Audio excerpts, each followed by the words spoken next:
নাসিরউদ্দিন পাটোয়ারি, হান্নান মাসুদ, সারজিস আলম এবং হাসনাত আবদুল্লাহরা যারা এই বক্তব্যগুলো দিয়ে বেড়াচ্ছেন, আপনারা গোপালগঞ্জে যেরকম কোণঠাসা হয়েছেন, সেনাবাহিনীর গাড়িতে করে পালিয়ে এসেছেন, আগামী দিনে আপনারা যদি আপনাদের মুখে লাগাম না টানেন তাহলে সারা বাংলাদেশের প্রত্যেকটা অঞ্চল থেকে আপনাদেরকে বিতাড়িত করবে, এমনভাবে বিতাড়িত করবে যেমন করে স্বৈরাচার হাসিনা এই দেশ থেকে পালিয়েছে। গোপালগঞ্জ একটি বাংলাদেশের ইতিহাস তৈরি করলো, যেখান থেকে একজন রাজনৈতিক ব্যক্তি পুলিশের সেনাবাহিনীর ট্যাঙ্কারের ভিতরে লুকিয়ে গোপালগঞ্জ ত্যাগ করেছে, যেটি বাংলাদেশের ইতিহাসে নাই। বিগত দিনে স্বৈরাচার এরশাদ বিরোধী আন্দোলনে যারা নেতৃত্ব দিয়েছেন তারাও এই রকম সিচুয়েশনের মধ্যে পড়ে নাই। 17 বছর যারা আন্দোলন সংগ্রাম করছে তারাও এরকম সিচুয়েশনের মধ্যে পড়ে নাই।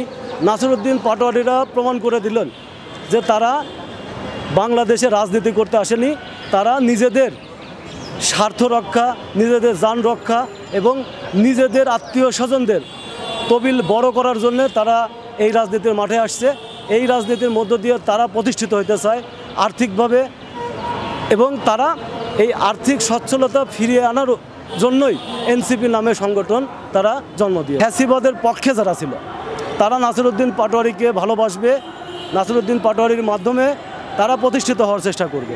সেই প্রেক্ষাপট থেকে নাসিরউদ্দিন পাটোয়ারি আজকে বিএনপি জাতীয়তাবাদী চেতনায় বিশ্বাসী ব্যক্তি এবং বিএনপির হাইকমান্ডের গুরুত্বপূর্ণ ব্যক্তি, বিএনপির মুখ্য বর্তমান সচিবের দায়িত্ব পালন করতেছেন, মুখ্য সচিব হিসেবে সমন্বয় করতেছেন। তাকে নিয়ে কথা বলাতে তার যে একটা জনপ্রিয়তা তৈরি হবে এই স্বপ্ন উনি দেখতেছে, আসলে তা না। বিএনপির তৃণমূল নেতাকর্মীরা জবাব দিতে জানে, মিথ্যার বিরুদ্ধে দাঁড়াইতে জানে। বিগত 17 বছর তারা ফ্যাসিবাদ বিরোধী আন্দোলনে সক্রিয় থাকছে। নাসিরউদ্দিন পাটোয়ারি সেই আন্দোলনে একটা খড়কুটার মতো ভেসে যাবে, তিনি আর থাকবে না। তার কারণ হচ্ছে নাসিরউদ্দিন পাটোয়ারির নামের কোনো ব্যক্তিকে বিগত দিনে বাংলাদেশের মানুষ চিনে নাই। আগামী দিনে এই কিংস পার্টি হয়ে যে স্বপ্ন দেখতেছে তারা ক্ষমতা লালনের, সেই স্বপ্ন বাংলাদেশের মানুষ 18 কোটি মানুষ তাদেরকে পূরণ হতে দিবে না, আর তার সাথে তারাও ভেসে যাবে।